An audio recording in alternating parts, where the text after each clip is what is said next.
سب کچھ جانتے بوجھتے تم نے شادی کے لیے ہاں کیوں کی؟ دروازہ دھڑلے سے کھولے وہ اندر داخل ہوتے دھاڑا۔ بیڈ پر بیٹھی سمن ہڑ بڑا کر اٹھ بیٹھی۔ ماتھے پر شکنوں کا جال بچھا، اس نے تیزی سے پاس پڑا دوپٹہ اٹھاتے اوڑا اور ناگوار نگاہوں سے اس کی جانب دیکھا، جو تیش کے سبب سرخ چہرہ لیے ہاتھوں کی مٹھیاں بھینچے اسے خون آشام نگاہوں سے گھور رہا تھا۔ یہ کیا بدتمیزی ہے؟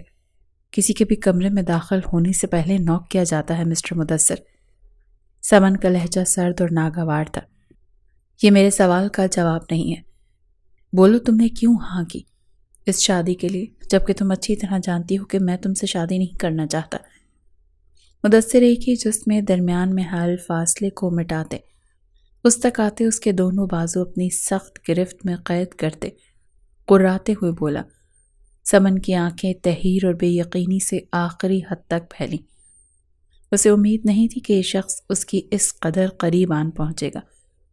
بازوں پر اس کی سخت گرفت کے باعث سمن کو درد محسوس ہوا، لیکن اپنے چہرے پر کوئی بھی آثار لائے بنا وہ مدثر کے ہاتھ بری طرح جھٹکتے اسے دور کر گئی۔ اپنی لیمٹس میں رہے مسٹر مدثر، آپ سے شادی کرنے میں مجھے رتی برابر بھی کوئی دلچسپی نہیں ہے۔ یہ شادی جہاں آپ کے لیے مجبوری ہے وہاں میرے لیے بھی ایک مجبوری ہی ہے۔ بابا کے فیصلے کے آگے مجبور ہوں میں، ان کی قسم کے آگے مجبور ہوں، ورنہ 7 گاؤں کی سردارنی کسی بھی شخص کے ساتھ انچاہے رشتے میں بندھنا نہیں چاہے گی۔ میں بھولی نہیں ہوں اپنی اس دھتکار کو، اور نہ کبھی بھول سکتی ہوں۔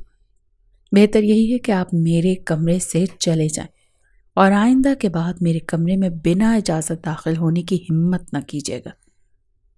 سمن کا لہجہ انتہائی سرد تھا، برف کی مانند۔ مدثر کئی پل بے یقینی کے زمرے میں کھڑا اسے دیکھتا رہا، جس کے چہرے پر کسی بھی قسم کا تاثر پڑنے سے وہ قاصر تھا۔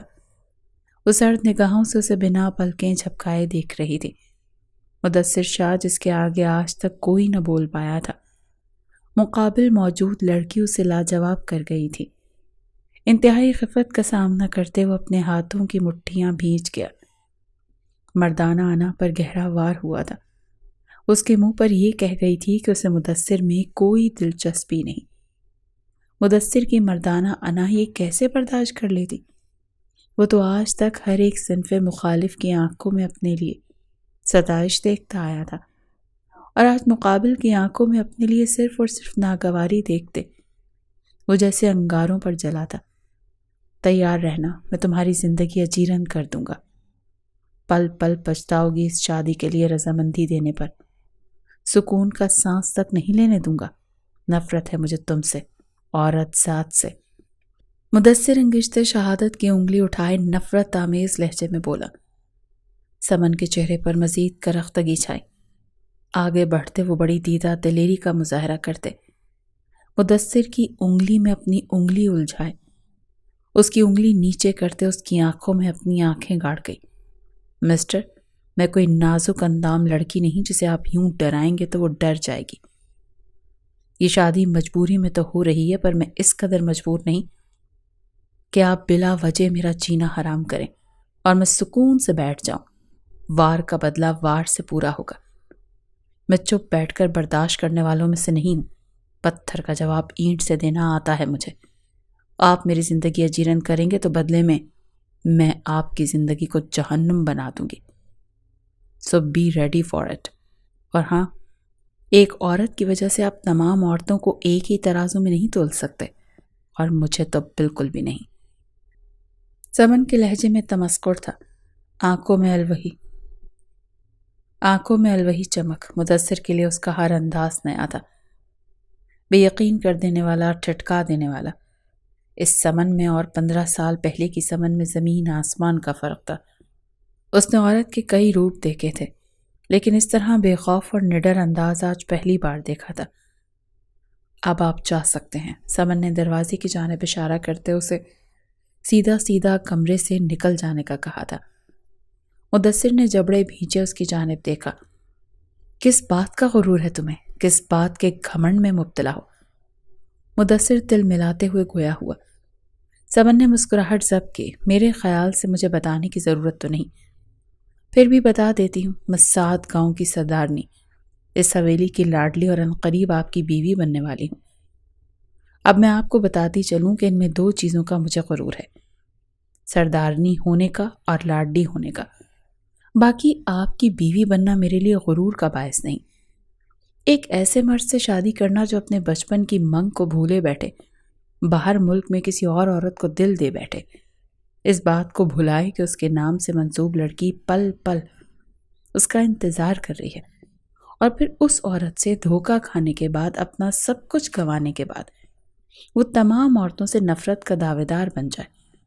ایسے مرد سے شادی کرنا غرور کا باعث نہیں بن سکتا۔ مدثر کی شرٹ پر ہاتھ رکھتے اندیکھی گرد کو جھاڑتے، وہ لبوں پر دل جلانے والی مسکراہٹ لے کر مدثر کا پور پور جلا گئی۔ مدثر نے اس کے ہاتھوں کو جھٹکتے اس کی جانب جارحانہ انداز میں دیکھا۔ اس کے طنز پر وہ بھننا اٹھا تھا۔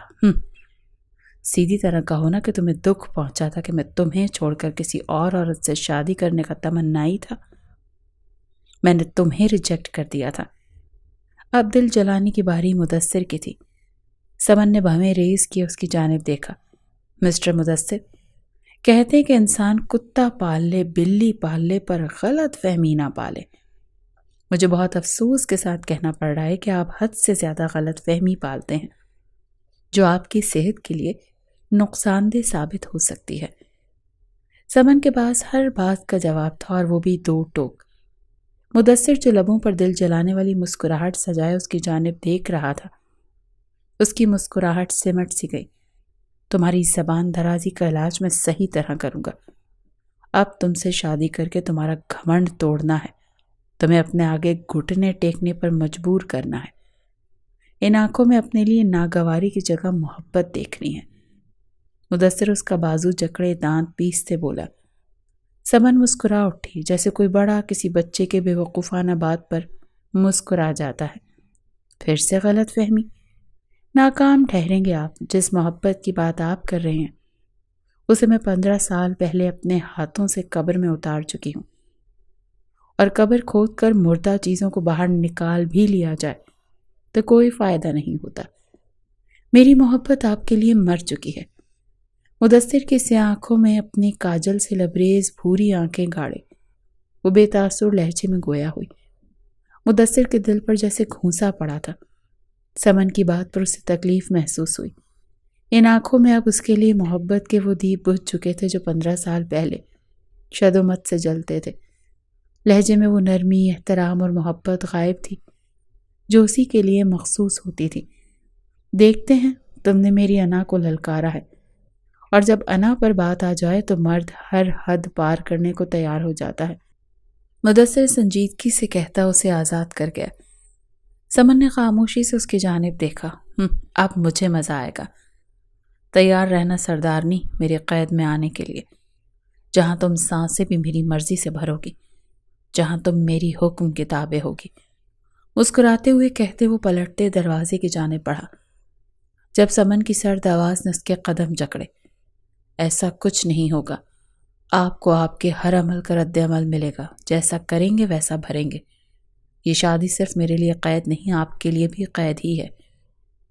کہیں ایسا نہ ہو کہ میری آنکھوں میں اپنے لیے محبت کا ارادہ باندھے، آپ خود پور پور میری محبت میں ڈوبے دیوانے ہو جائیں۔ سمن سرد لہجے میں گویا ہوئی تھی، اور کسی طور اس شخص سے ہارنے والی نہیں تھی۔ اس شخص سے ڈٹ کر مقابلہ کرنا وہ جانتی تھی۔ میں نے اپنے حصے کی محبت کر لی اور دھوکہ بھی کھا لیا، اب محض نفرت بچی ہے وہ کر سکتا ہوں تم سے۔ بنا پلٹے بے تاثر لہجے میں کہتے وہ لمبے لمبے ڈھک بھرتا وہاں سے نکلتا چلا گیا۔ نفرت؟ مجھے نہ آپ کی محبت چاہیے اور نہ نفرت۔ سمن چیختے ہوئے کہتے بیڈ پر رکھا کشن اٹھا کر فرش پر پھینک گئی۔ گہرے سانس بھرتے وہ بستر پر بیٹھی اس شخص کے الفاظ یاد کرتی بھر بھر جلی تھی۔ شاہ حویلی میں صالح صاحب کا گھرانہ قیام پذیر تھا۔ صالح صاحب کے 2 بیٹے اور 1 بیٹی تھی۔ بڑے بیٹے حسام شاہ کی زوجہ سنبل بیگم اور ان کا 1 بیٹا مدثر تھا، طبیعت کے لحاظ سے مغرور اور سنجیدہ۔ چھوٹے بیٹے عظیم شاہ کی زوجہ فرزانہ بیگم تھی، اور ان کو بھی اللہ نے ایک ہی اولاد سے نوازا تھا، بھوری آنکھوں والی سمن، جس کا پور پور محبت سے بنا تھا۔